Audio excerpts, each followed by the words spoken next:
A regular hexagonal lamina of side 30 mm is lying in such a way that one of its sides touches both the reference planes. If the side opposite to the side on which it rests is 45 mm above HP, draw the projections of the lamina. So he says a regular hexagonal lamina of side 30 mm is lying in such a way that one of its side touches HP. The first condition. So that means we are splitting the problem into several cases, several conditions. So he says both the reference planes means it is obviously it is HP and VP.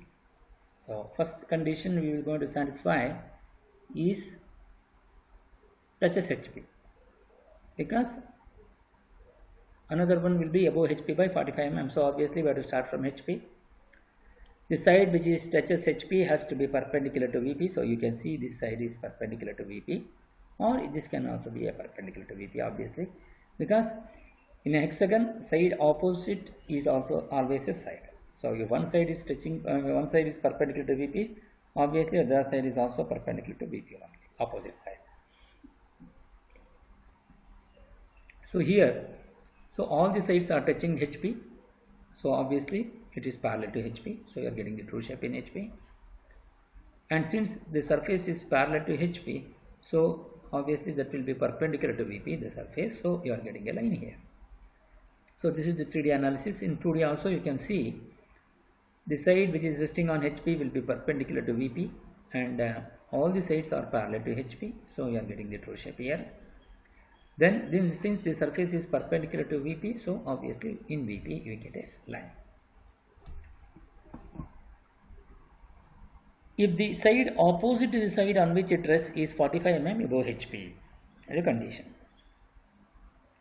So here either you can rest on AF or you can rest on CD. So now what I have done is I have rested on CD.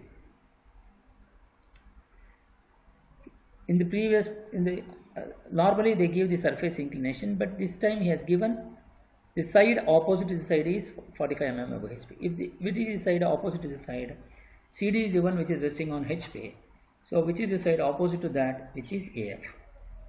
But that AF also in the previous case it was on HP.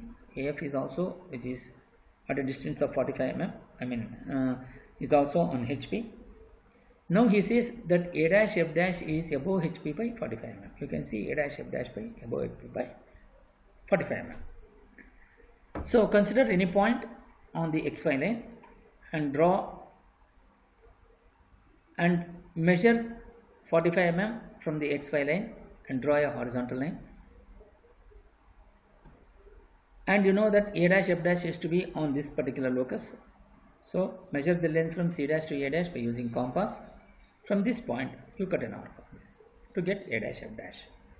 Then join this line. Then measure the length from C dash to B dash. From C dash you cut an arc on this. So you get B dash A dash. So this is how, then dot this line. Then to this you write the top view. Draw a vertical projector from A dash and F dash and join a horizontal projector from AF to get this point to AF. Similarly, draw a vertical projector from B dash and B dash E dash and draw a horizontal projector from B and E to get the point BE here. Similarly, draw a vertical projector from C dash and D dash and draw a horizontal projector from CD to get this point CD. Then join A, B, C, D, E, F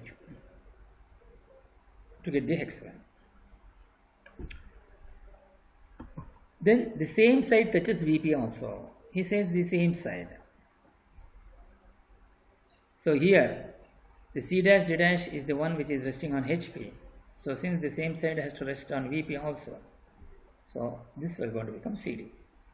So you have to rotate the second position top view by rotating by an angle of, by rotating by 90 degree in counterclockwise direction.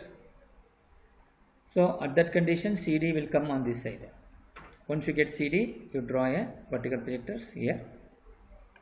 Then measure the length from C to A, which is equal to D and F. So from D you mark that point, F will get.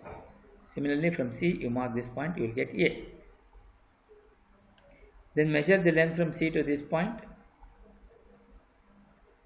on D line. Similarly, from C you mark that point, you get this. Similarly, same distance will be maintained from here to here. So from D you mark that point and draw a vertical projectors here. Then measure the length from D and F. From D you mark this F. Similarly, measure the length from C to A. From C you mark this. So you are going to get the hexagon here. Once you get this hexagon in the top view, then you project obviously C dash D dash is on XY line, so CD is also on VP. So you will get C dash D dash. Then draw a vertical projector from B and E. Draw a horizontal projector from B dash and D dash to get the point B dash E dash. Similarly, draw a vertical projector from F and A, and draw a horizontal projector from A dash F dash to get the point F dash, and then to get the point A dash. So how to analyze this? My problem is right. So here one of the side touches both HP and VP. So you can see CD is touching VP and C dash D dash is touching FP. And the side opposite to the side is 45 mm above HP. So you draw a 45 mm line above HP and draw a horizontal line. And measure the length from C dash to A dash, from C dash to cut it. Similarly, from C dash to B dash, from C dash to B dash to cut it. And draw the corresponding top view by considering this. So now the side opposite to the side is above HP by 45 mm, and you have an hexagonal lamina here of 30 mm side which is parallel to HP, and the surface is perpendicular to VP. So we are getting a line here. So this is how we can analyze the problem.